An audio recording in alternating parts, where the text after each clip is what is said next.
Olá pessoal, tudo bem? Então, hoje nós vamos ver mais um dos reinos de seres vivos, que é o reino protoctista, antigamente chamado de reino protista. E aí, o reino protoctista, ele é dividido em algas e protozoários.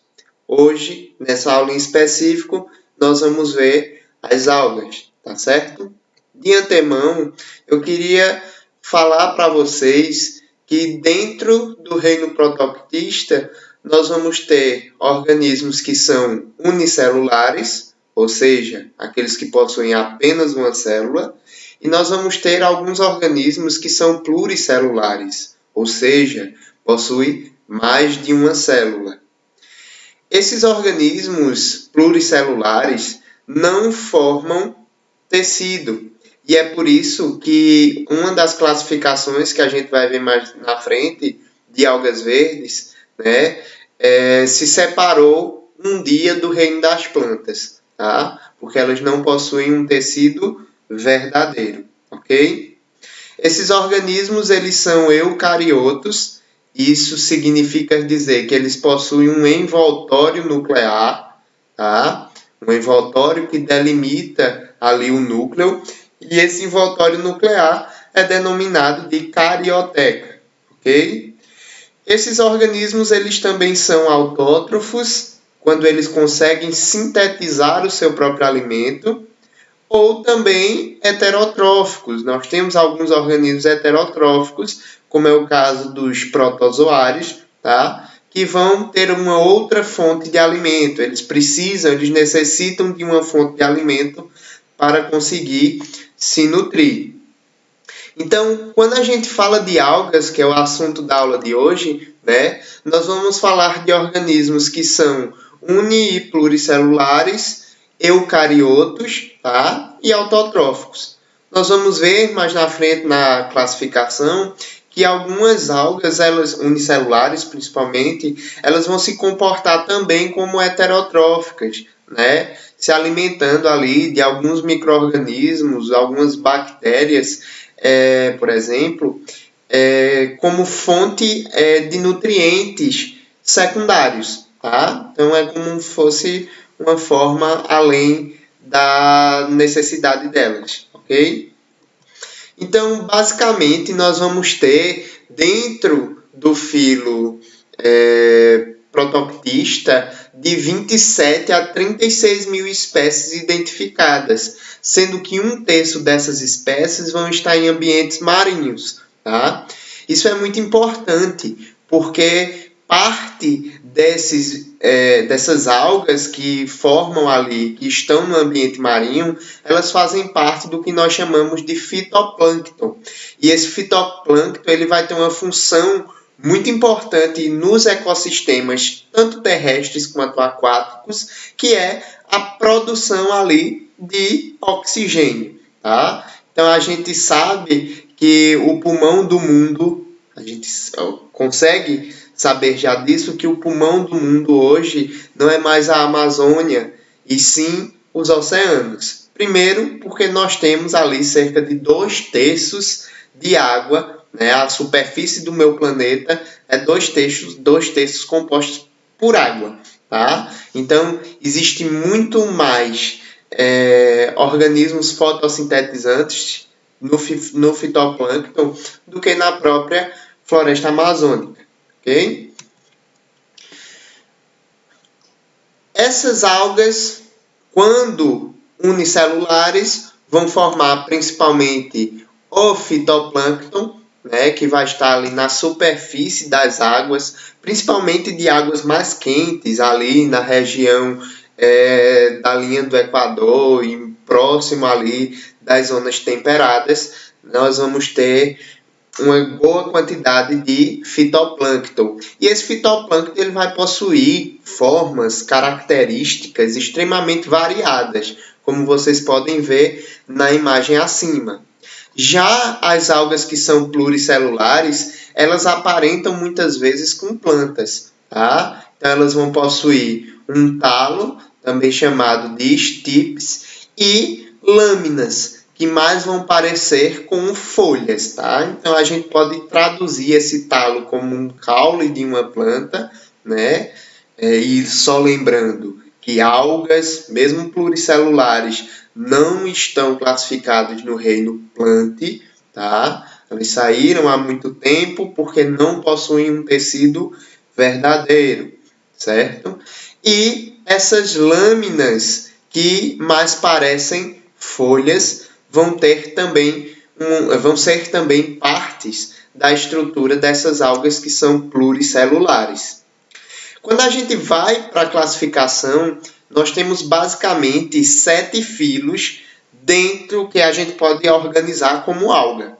De antemão, eu queria dizer que a alga, né, ser alga, não é uma classificação ali dentro da taxonomia. É mais algo didático para facilitar ali a compreensão de vocês, ok?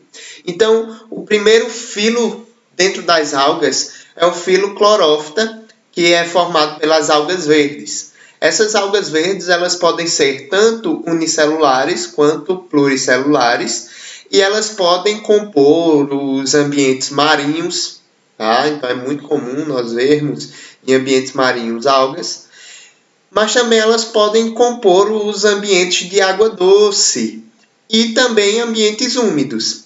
E a exemplo, eu tenho aqui de ambientes úmidos os líquens, que são na verdade, né, associações, simbiose, mutualismo, não sei a palavra que vocês já conhecem, mas é uma simbiose com fungos. Então, é uma associação onde o fungo e a alga eles se ajudam e eles sobrevivem nesse ambiente, tá? Muitas vezes as algas verdes são confundidas como lodo, como é o caso do exemplo aqui, né? Algo mais escorregadio que a gente encontra principalmente em água doce. Não confundam o lodo com as briófitas, que a gente vai ver mais na frente no reino Plantae, ok?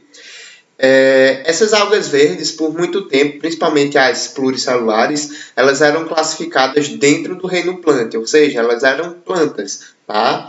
Porém, se observou posteriormente que elas não possuíam tecidos verdadeiros e, consequentemente, deveriam estar associadas ao reino protoptista, certo?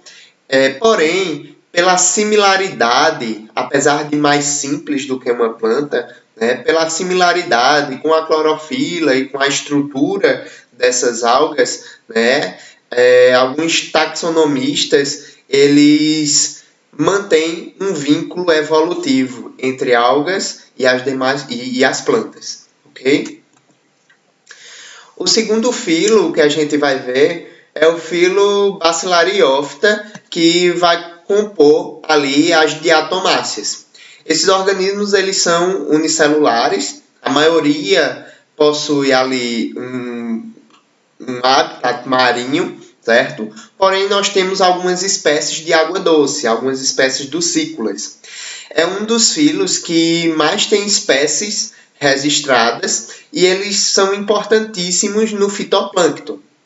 Uma outra característica desse grupo, desse filo, é que eles vão possuir uma estrutura ali aparente, formada, né, na verdade, de dióxido de silício. Tá? Esse dióxido de silício ou sílica, tá? Vai compreender a base do vidro. Então, essa estrutura esquelética, quando a alga morre, ela vai para o fundo dos oceanos e formam ali uma espécie de conglomerado, de uma rocha, né? E essa rocha, atualmente, ela está sendo utilizada, né? Já que ele possui a sílica e a sílica tem uma espessura muito fina, ela está sendo utilizada como esfoliante, certo? Então, a gente consegue tirar proveito, né? Proveitos econômicos desse tipo de alga, tá?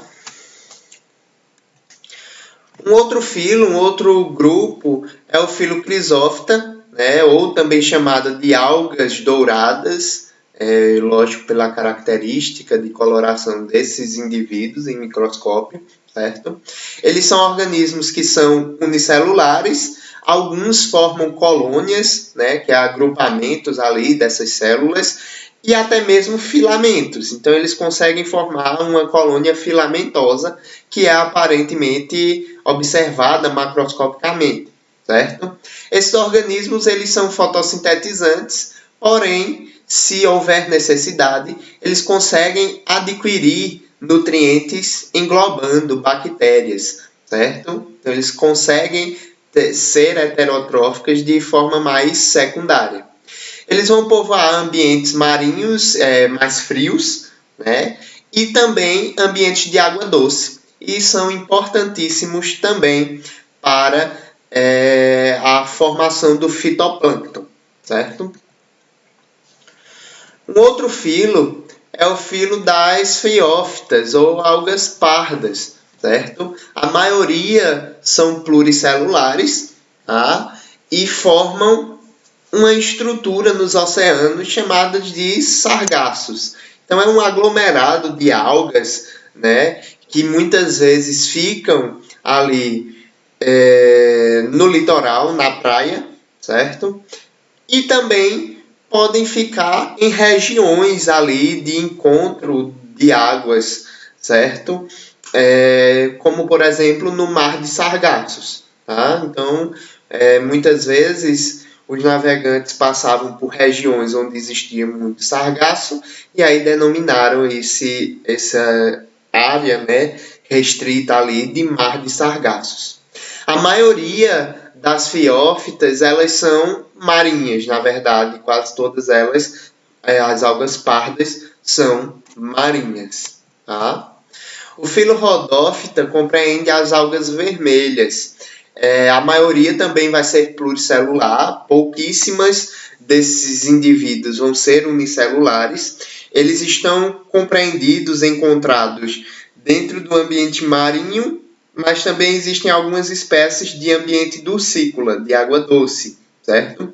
Uma característica muito interessante é que essas algas elas conseguem absorver ali cálcio, e por absorver esse cálcio formam uma estrutura esquelética, muitas vezes confundidas, como vocês podem ver na imagem, com corais, tá?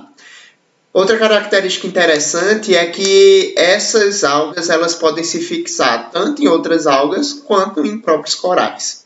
Okay? Um outro filo é o filo Dinófita, né, que são os organismos dinoflagelados, também conhecidos. Eles são unicelulares, marinhos, exclusivamente marinhos, e muitas vezes eles vão formar o que nós chamamos de zooxantelas. Vejam, eles possuem uma estrutura, uma parede celular, só que muitas vezes algumas espécies não vão possuir essa parede celular.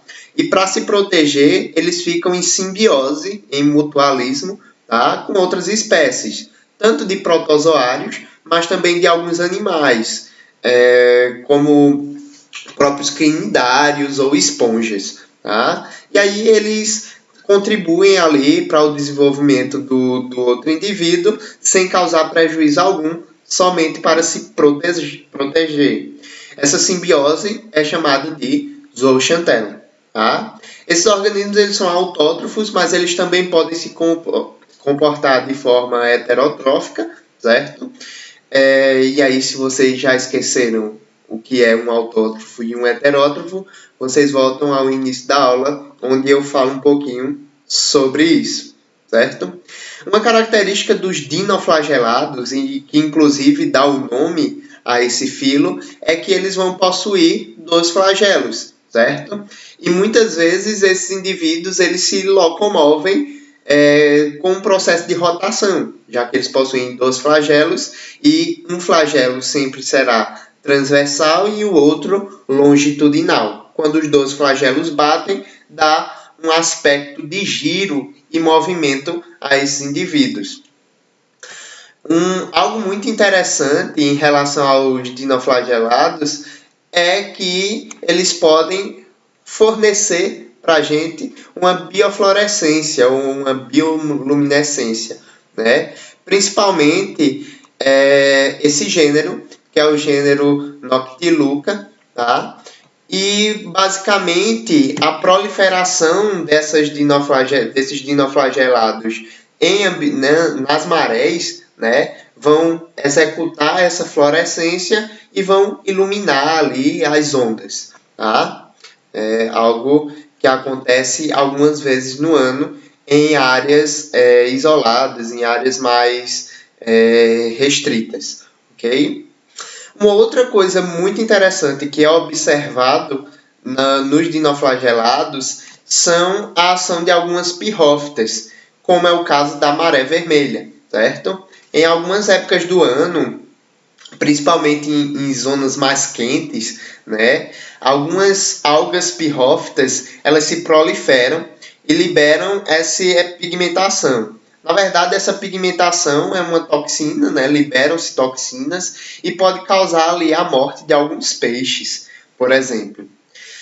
As pirrófitas, essa maré vermelha, é uma das explicações que a ciência tem para uma passagem bíblica onde presenciaram, né, um mar de sangue. Tá? Então, uma das explicações científicas para isso é a proliferação ali de algas do filo Dinófita, tá? Em especial as pirrófitas. A liberação de toxinas, dessas toxinas pode matar alguns peixes e o ecossistema daquela região. Como está muito próximo das áreas de praia, né, pode causar também alguns danos aos seres humanos, né, alguma irritação, e se vier a consumir essa água de forma involuntária, né, pode haver ali alguns prejuízos à saúde. Okay? Por último, nós temos o filo das euglenófitas, que são organismos unicelulares, né? Vão possuir várias baterias ali, vão possuir várias baterias de clorofila, tá? Esses indivíduos eles são basicamente ambientes de água doce, tá? São autótrofos e muitos deles apresentam flagelos, tá? Na reprodução, nós temos basicamente as reproduções assexuadas e sexuadas. Tá? Dentro da reprodução assexuada, os organismos unicelulares eles vão se dividir por bipartição, que nada mais é do que uma célula se duplicar e formar duas. Se eu tinha uma célula e agora eu tenho duas, é uma reprodução. E já que não houve cruzamento de gametas, é uma reprodução assexuada. Esses indivíduos eles podem também se reproduzir através de fragmentação. Basicamente, a alga ela se fragmenta, corta-se um pedaço dessa alga de forma involuntária, e aí as células elas se proliferam, formando um indivíduo exatamente igual ao anterior. Se eu tinha um indivíduo e agora eu tenho dois, é uma reprodução. Se eles são extremamente idênticos, é uma reprodução assexuada. Alguns organismos eles também têm a função, né, de formar esporos. E esses esporos são liberados ali no ambiente, gerando proliferação daquela alga. Okay? Já na reprodução sexuada, nós vamos ter também a união de gametas. Tá? Então, dentro dos organismos que são unicelulares, muitos deles produzem organismos adultos que são haploides. O que é um organismo haploide? É um organismo que tem a metade dos cromossomos, certo? Então, por exemplo, um organismo diploide é aquele que tem todo o conteúdo de cromossomos. Então, se ele tiver 4 cromossomos e ele for diploide, um organismo haploide dele vai ter 2 cromossomos, certo? Então, diploide seria, no meu exemplo hipotético, 4 cromossomos, e um organismo haploide teria a metade desses cromossomos, ok? Então, na reprodução sexuada de algumas algas unicelulares, né, pode haver a formação de organismos haploides. Esses organismos haploides se unem, formando um único núcleo, né, em uma célula maior. E quando ocorre essa fusão do citoplasma e dos núcleos, esses indivíduos passam de haploides para diploides. Vejam, eles se uniram. E ao se unir, a carga de cromossomo desse se uniu com a carga de cromossomos desses. Se eu tinha 2 cromossomos em cada um dessas células, agora eu vou ter uma célula com 4 cromossomos. Então, eu vou ter uma célula diploide, certo? Então, é um zigoto ali, 2N, que se forma, ou diploide. E por um processo chamado de meiose, nós vamos originar novos organismos que são haploides, certo? A mitose e a meiose é algo que nós vamos ver um pouco mais à frente. Dentro da reprodução sexuada dos organismos multicelulares, nós temos a fase que nós chamamos de ciclo de alternância de gerações, onde eu vou ter sempre um esporófito, uma fase esporófita e uma fase gametófita. E ocorre o seguinte, vejam, a fase esporófita é a fase que nós chamamos de fase diploide. Então, nessa alga desse exemplo, nós temos na fase diploide 26 cromossomos. O que são cromossomos? Pedaços do DNA, certo? Então, nós temos 26 pedaços de DNA, ok? Dentro dessa fase esporófita, ocorre um processo chamado de meiose. A meiose é uma divisão celular onde eu vou dividir pela metade o número de cromossomos. Tá? Então, se eu tinha 26 cromossomos e eu dividir pela metade, eu vou ter esporos haploides, tá? Com 13 cromossomos, ou seja, com a metade dos cromossomos do esporófito. Esses esporos haploides, eles germinam e formam o que nós chamamos de estruturas gametófitas. Vejam, essas estruturas gametófitas também vão ser haploides, ou seja, possuem 13 cromossomos.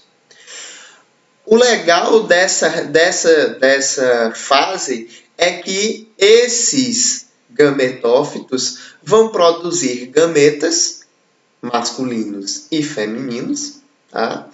E esses gametas, eles vão se unir, gerando uma fecundação, tá? Na fecundação, se eu tinha gametas, cada um com 13 cromossomos, eu vou somá-los. 13 com 13, 26. E aí eu vou ter um zigoto diploide que vai se desenvolver e formar o esporófito novamente. E aí o ciclo, ele se repete, ok? As algas, elas também possuem uma importância econômica muito grande, como, por exemplo, na produção de agar. Esse agar vai produzir, por exemplo, gelatina. Ele é um espessante muito utilizado na culinária e também em laboratórios, na microbiologia. Tá? Uma outra coisa, esse agar vai ser produzido principalmente por algas vermelhas. Tá? Uma outra coisa interessante que as algas vermelhas vão produzir é o alginato, que vai ser utilizado tanto na indústria farmacêutica, como na indústria de cosméticos, como na indústria de culinária, por exemplo. Então, nós utilizamos o alginato na culinária para a produção de sorvetes, por exemplo. E, além disso, as algas vermelhas, né, também são utilizadas para a produção de sushi. Então, a folhinha que a gente come nada mais é do que uma alga vermelha que é dissecada, né, passa por um processo de desidratação e aí forma uma folhinha espessa e rígida, né, que a gente utiliza para a produção de sushi. Então é isso, gente. Era isso que eu tinha para passar para vocês hoje. Até a próxima aula. Muito obrigado.